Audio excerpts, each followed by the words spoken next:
V paradižnikovo omako dodamo origano in sol in dobro premešamo.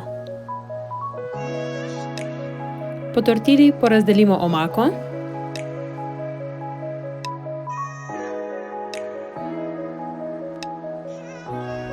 Dodamo light mozzarelo.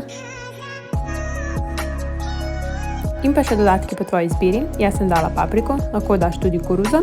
Jaz sem dala šunko tukaj, lahko pa ji daš namesto šunke tudi piščančje prsi.